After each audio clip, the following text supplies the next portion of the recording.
तो आज हम वो जो न्यू लेसन हम जो आज स्टार्ट करने वाले हैं उसका आज हम सिर्फ इंट्रोडक्शन लेंगे। ओके, एक्चुअल में वो जो लेसन है वो लेसन हम कल के लेक्चर में स्टार्ट करेंगे, आज हम उसका इंट्रोडक्शन लेंगे। Okay, so without wasting so much time, okay we have to start.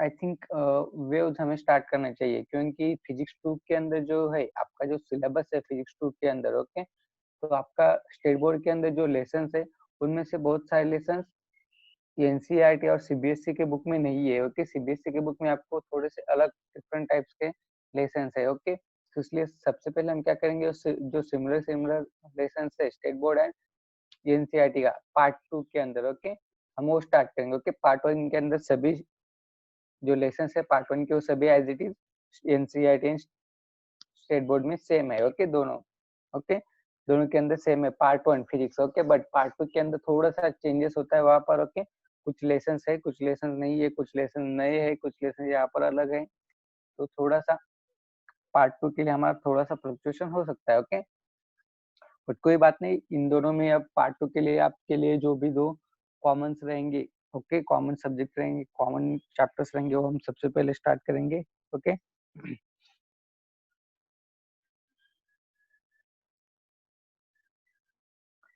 Just second, अभी मैं चेक करता हूँ।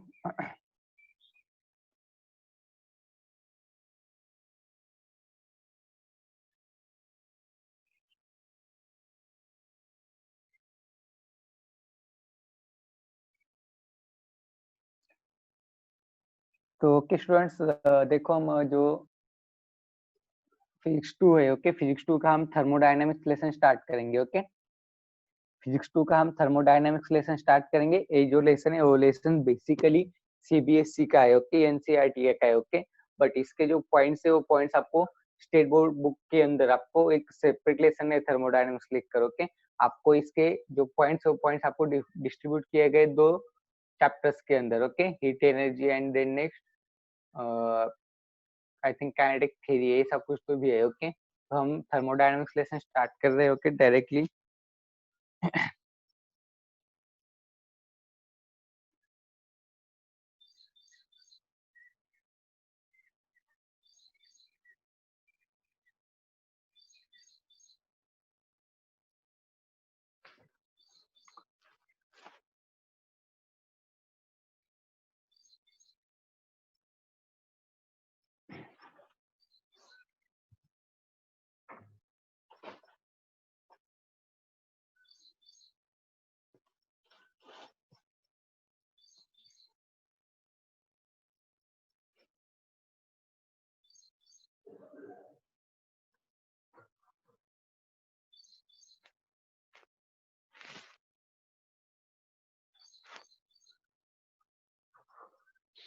ओके, तो वी स्टार्ट थर्मोडायनामिक्स। ओके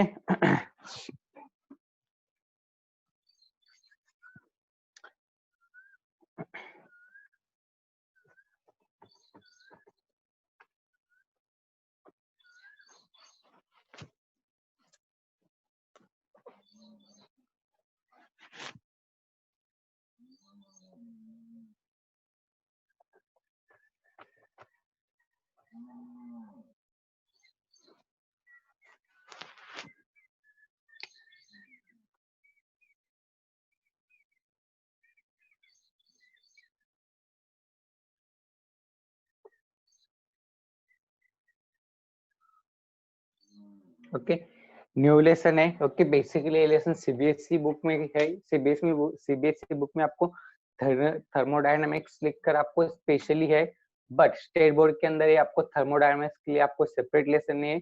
इसके जो मैं पॉइंट्स आपको स्टिच करने वाले पॉइंट्स आपको वेरियस लेसन के अंदर आपको डिस्ट्रीब्यूट किए गए। ओके, वन बाय वन हम देखेंगे, जब भी हम देखेंगे तब मैं एक्सप्लेन करूंगा आपको स्टेट बोर्ड बुक के अंदर कौन से लेसन में कौन सा पॉइंट है। ओके, तो आज हम इसका इंट्रोडक्शन लेंगे। Thermodynamics means what and thermodynamics के अंदर क्या होता है, किस तरह से इसके अंदर कौन कौन से पॉइंट्स है, कौन कौन से इंपॉर्टेंट टॉपिक्स है।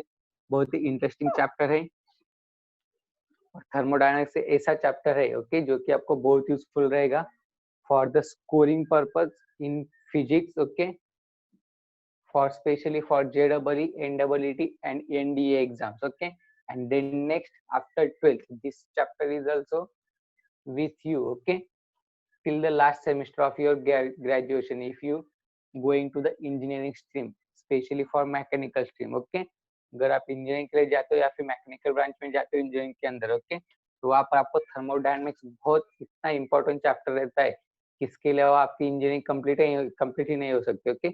इसके जो कंसेप्ट रहते हैं वो कंसेप्ट आपको हर एक सब्जेक्ट के अंदर रहते हैं, ओके।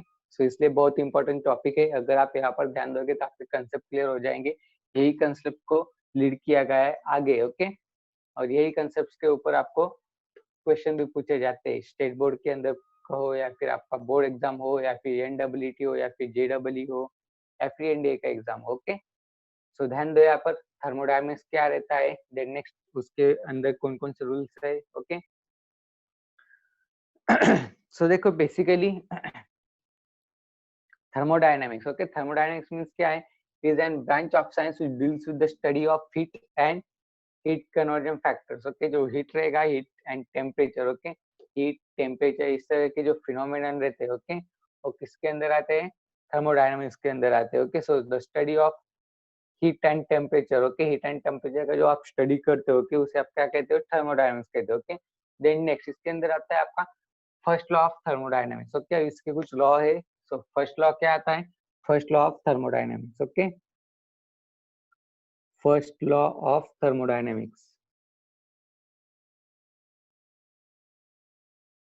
ओके। देखो आज जो मैं आपको पॉइंट्स बताने वाला हूँ ये आपको अगले आने वाले 8-10 दिनों तक याद रखने पड़ेंगे, ओके, क्योंकि मैं आपको इंट्रोडक्शन ले रहा हूँ, ओवरऑल इस लेसन के अंदर क्या क्या है वो हम देखने वाले हैं, ओके, आज, ओके, और कल हम बेसिक एक्चुअल में स्टार्ट करेंगे, okay, point by point, okay. देखो first law of thermodynamics, okay, first law of thermodynamics means क्या है, आप सभी ने इसे बहुत बार इसे लर्न किया होगा और बहुत से स्टूडेंट का first law of thermodynamics as it is learn भी होगा, ओके, बचपन से होगा, ओके, क्योंकि बहुत ही इजी है, जो आपका law of conservation of energy है, okay, law of conservation of energy जो है वही फर्स्ट लॉ ऑफ थर्मोडायनेमिक्स है, ओके। तो anybody can tell me the law of conservation of energy क्या रहता है, randomly anyone from you guys? Energy can neither be created nor be Not be destroyed. destroyed. Okay, good, very good, okay. It Energy can be can passed neither from be one hand to nor be another. destroyed, it just transfer from one form One to another form. another form, okay, means energy को क्या है, nor be destroyed nor be created, okay, nor be created nor be destroyed means वो create भी नहीं हो सकती और destroy भी नहीं की जा सकती, उसे क्या कर सकते हैं हम सिर्फ one type से हम One अलग टाइप में transfer क्या कर from सकते one हैं, type to कन्वर्ट कर another सकते type. हैं, ओके, ओके। तो ये क्या है आपका law of conservation of energy, same as it is वही स्टेटमेंट आपको यहाँ पर है, first law of thermodynamics, okay, first law of thermodynamics के लिए आपको सेम एज इट इज वही स्टेटमेंट यहाँ पर राइट करना है, energy can neither be created nor be destroyed, just transfer from one form to another form, okay, and then next वो क्या हुआ, वो फर्स्ट स्टेटमेंट और इस लॉ का, okay, energy can neither be created, energy can neither be created nor be destroyed, it just can transfer from one form to another form, okay। then next इसके अंदर second statement आप क्या right करना है, heat and work are mutually perpendicular, heat and work are mutually convertible or convertible,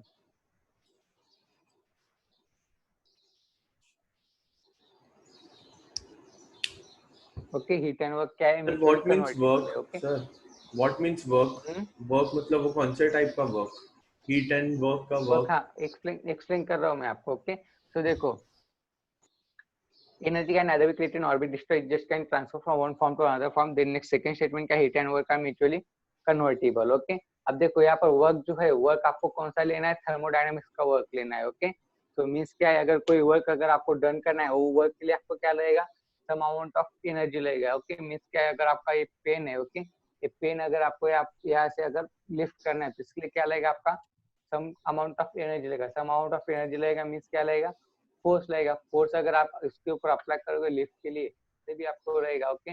means क्या हुआ, energy means क्या हुआ, capacity to do the work, okay, energy means क्या हुआ, capacity to do the work, okay. So हम यहाँ पर work को किस तरह से डिफाइन करेंगे, जो थर्मोडायनेमिक्स का वर्क रहेगा वो रहेगा, okay.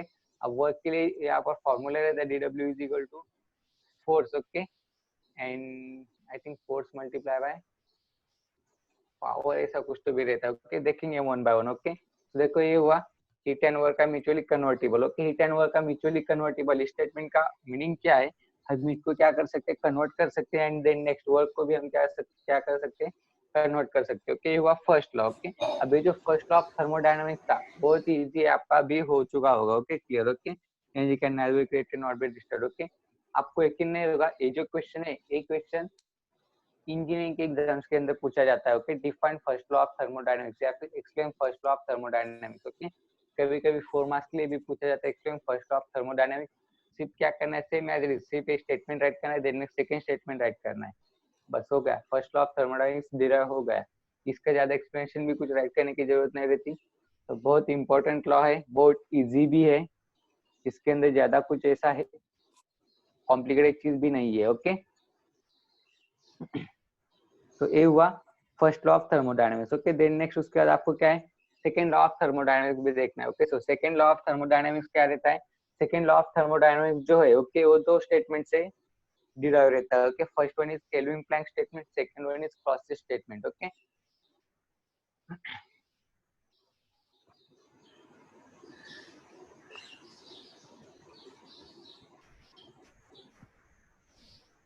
Okay, second law. Okay, second law of thermodynamics.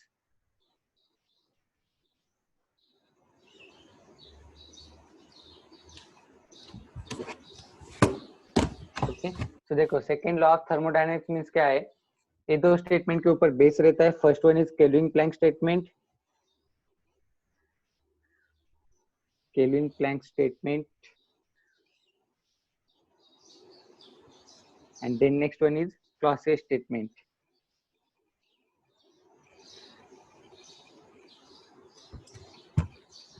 Okay, अब देखो केल्विन प्लैंक एंड क्लॉसियस ये दो क्या थे, साइंटिस्ट। ओके, इन दोनों ने लॉ डिराइव किया, बट इन दोनों ने जो लॉ डिराइव किया वो maximum points of view similar आते हैं। ओके, तो इसलिए अगर आपको सेकंड लॉ ऑफ थर्मोडायनामिक्स अगर आपको डिराइव करना है तो आपको इन दोनों के स्टेटमेंट राइट करने पड़ते हैं। ओके, और इन दोनों के स्टेटमेंट लगभग सेम ही है। ओके, कुछ डिफरेंट नहीं है। ओके, इन दोनों ने क्या डिराइव किया था, इन दोनों का जो थ्योरी था वो थ्योरी इस प्रकार से था कि इस वर्ल्ड में ऐसा कोई भी मशीन नहीं है जो कि ऑल फॉर्म ऑफ एनर्जी को पूरे 100% वर्क में कन्वर्ट कर सके। ओके, मींस व्हाट, अगर आपको कोई भी अगर आपका मशीन है, अगर आपको उसे कुछ पावर आप उसे इनपुट कर रहे हो तो वो जो आउटपुट देगा वो आउटपुट आपका 100% नहीं होगा। ओके, वो सम अमाउंट ऑफ कम रहेगा, मींस 98% हो गया, फिर 97% होगा।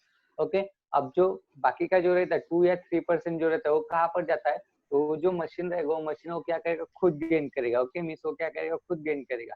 तो केल्विन प्लैंक एंड क्लॉसियस ने क्या किया था, एक सिमिलर स्टेटमेंट इन दोनों ने डिराइव किया था, there is a no machine which can convert full amount of energy into a full amount of work. Okay, so क्या कर नहीं सकते, कोई भी मशीन ऐसी नहीं है जो कि फुल एनर्जी को फुल वर्क में कन्वर्ट नहीं कर सकते। ओके, तो ये जो दोनों का स्टेटमेंट था, इन दोनों के स्टेटमेंट को हम क्या करते हैं, as it is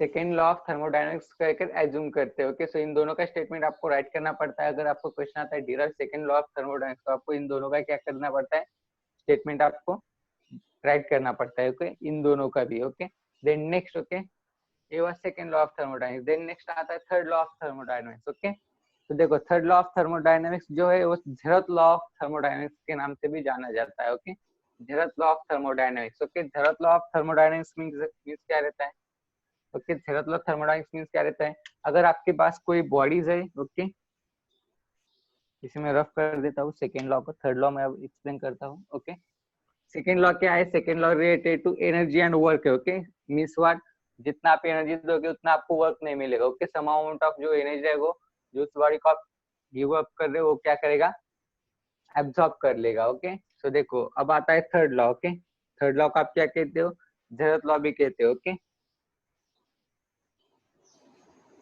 जेरथ law of thermodynamics means what, third law of thermodynamics.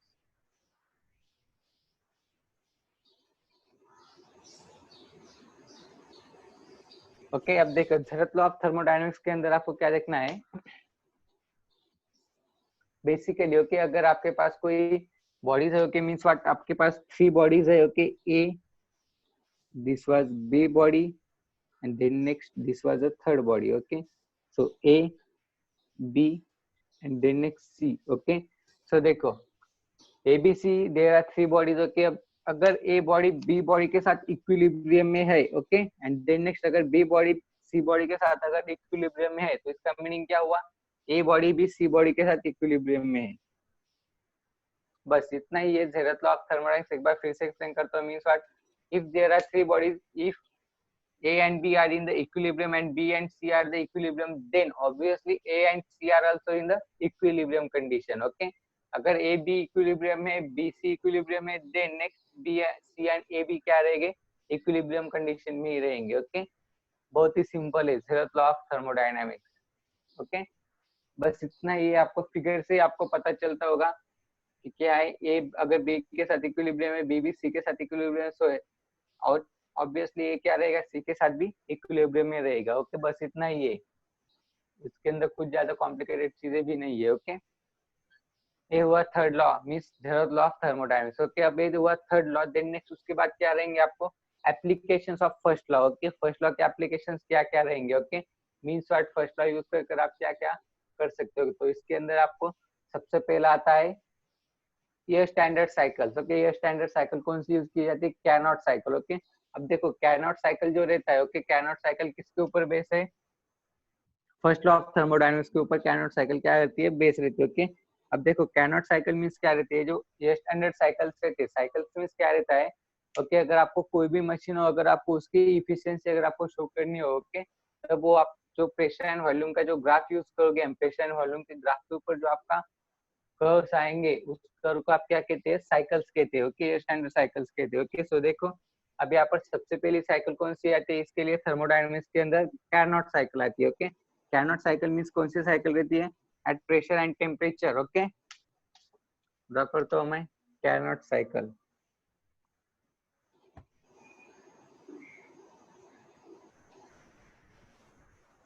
Okay. So देखो कैनॉट साइकिल है, अब इसके अंदर आपको क्या रहेंगे, इस तरह का ग्राफ रहेगा, pressure and then next volume, then next इस तरह से आपकी वो साइकिल रहेगी, यहाँ पर आपको नाम देना पड़ेगा 1 2 3 4, ओके। प्रोसेस 1 to 2 क्या रहती है आपका, एडियाबैटिक,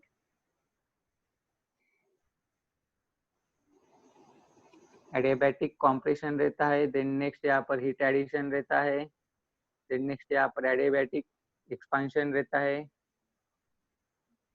देन नेक्स्ट यहाँ पर हीट रिजेक्शन रहता है, okay, at constant volume, okay. तो देखो कैनॉट साइकिल जो है, कैनॉट साइकिल एकमात्र ऐसी साइकिल है जो कि सिर्फ हम इसे थियोरेटिकली डिराइव कर सकते हो, एक्चुअल प्रैक्टिकली पॉसिबल नहीं है, okay.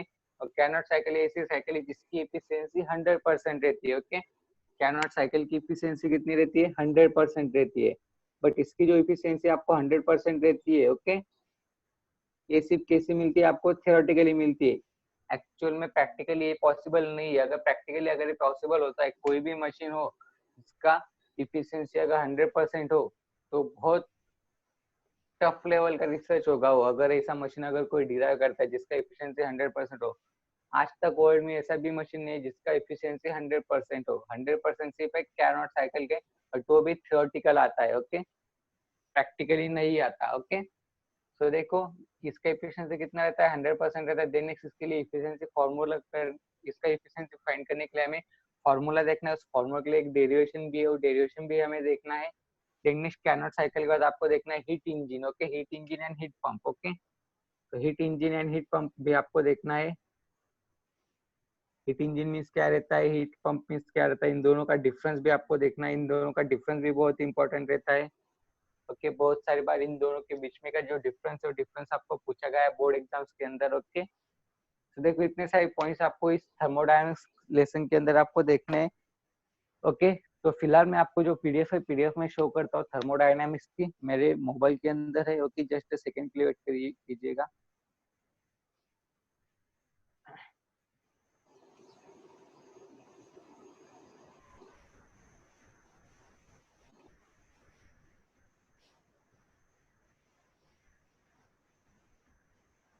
Rishikesh sir, screen sharing नहीं हो रहा है।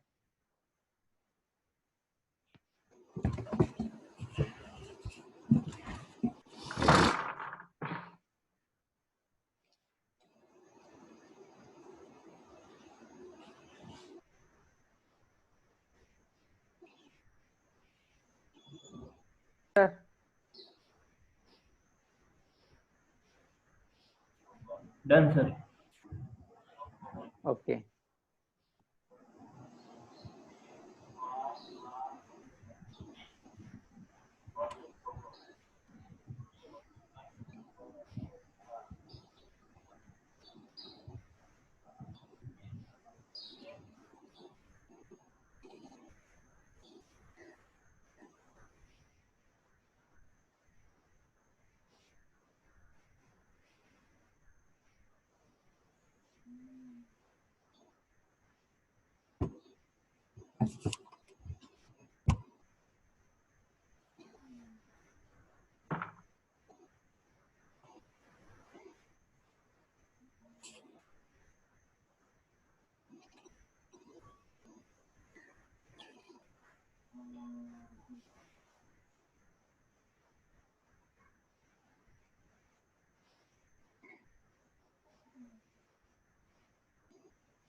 तो देखो आपके स्क्रीन के ऊपर आपको दिखाई दे रहा है चैप्टर 12। ओके ये एनसीईआरटी बुक में दिया है थर्मोडायनामिक्स सीबीएसई पैटर्न। ओके तो देखो ये थर्मोडायनामिक्स इसके अंदर इंट्रोडक्शन है। अब देखो इसके जो पॉइंट्स मैंने आपको एक्सप्लेन किए हैं वो देखो यहाँ पर थर्मल इक्विलिब्रियम आपको दिखाई दे रहा है। ये क्या है आपका जरूरत लॉ है। ओके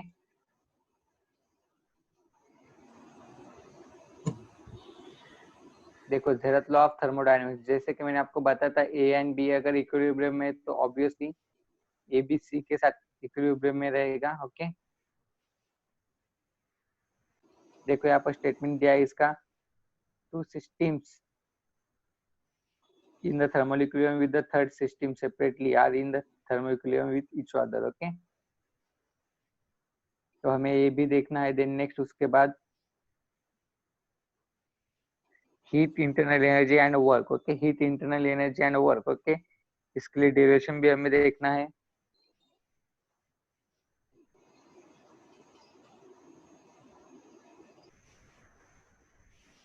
देन नेक्स्ट यहाँ पर आपको आता है first law of thermodynamics. Okay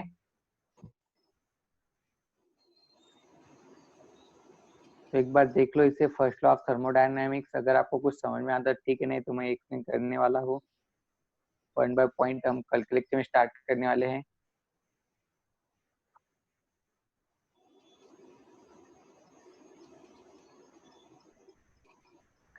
then next specific heat capacity. Okay इसका फॉर्मूला देन नेक्स्ट न्यूमेरिकल्स भी इसके ऊपर आते हैं। ओके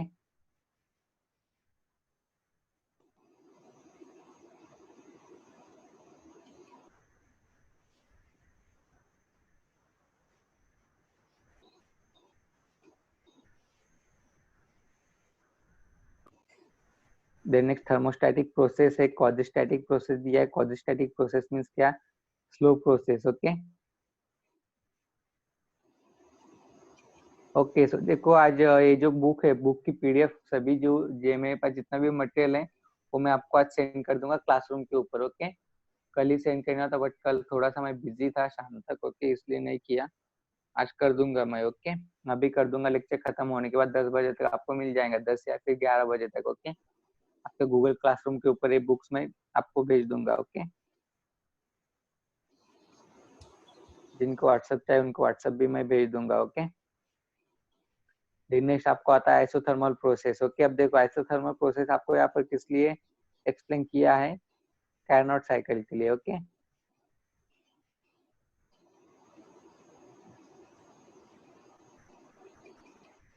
देखो एडियाबैटिक प्रोसेस भी यहाँ पर एक्सप्लेन किया है। बहुत इंटरेस्टिंग चैप्टर है, इतना इंटरेस्टिंग चैप्टर है कि बहुत। ओके ये चैप्टर जब भी आप इसके पॉइंट जब भी आप सीख रहे होंगे तब आपको बोर नहीं होता इस लेसन के अंदर। ओके इतना इंटरेस्टिंग टॉपिक है ये। इसके न्यूमेरिकल तो इससे भी ज्यादा इंटरेस्टिंग है। Okay then next heat engine. Okay refrigerator. Then next heat pumps. Okay heat engine क्या है, हीट पंप्स क्या है।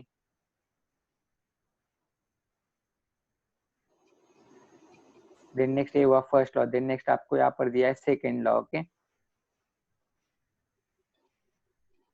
तो देखो सेकेंड लॉ के लिए यहाँ पर आपको kelvin plan statement and Clausius statement दिया है। ओके, सो देखो जैसे कि मैंने आपको बताया था, no process is possible whose sole result is the absorption of heat from reservoir and the complete conversion of heat into work। Okay, देखो कंप्लीट कन्वर्जन नहीं कर सकता हीट का वर्क के अंदर। ओके, जैसे कि मैंने आपको बताया था कि फुल फॉर्म ऑफ एनर्जी को आप कन्वर्ट नहीं कर सकते फुल फॉर्म ऑफ वर्क के अंदर। Okay, then next Clausius statement दिया है, no process is possible whose sole result is the transfer to heat from colder object to hotter object। Okay, इस कोल्डर ऑब्जेक्ट से hotter object की तरफ अगर आपको जाना है तो इसके लिए ऐसा भी कोई भी प्रोसेस नहीं जिसका सोल इफेक्ट आप ऑप्टेन कर सकते हो। ओके,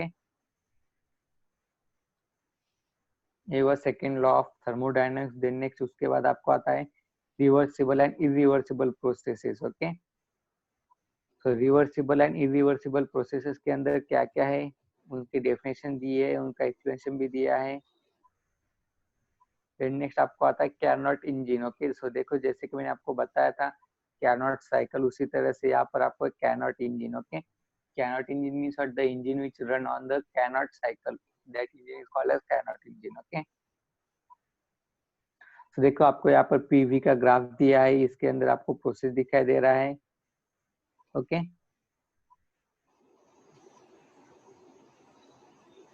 बहुत ही इंटरेस्टिंग टॉपिक है ये और फ्यूचर पॉइंट ऑफ व्यू बहुत इंपॉर्टेंट भी है। ओके,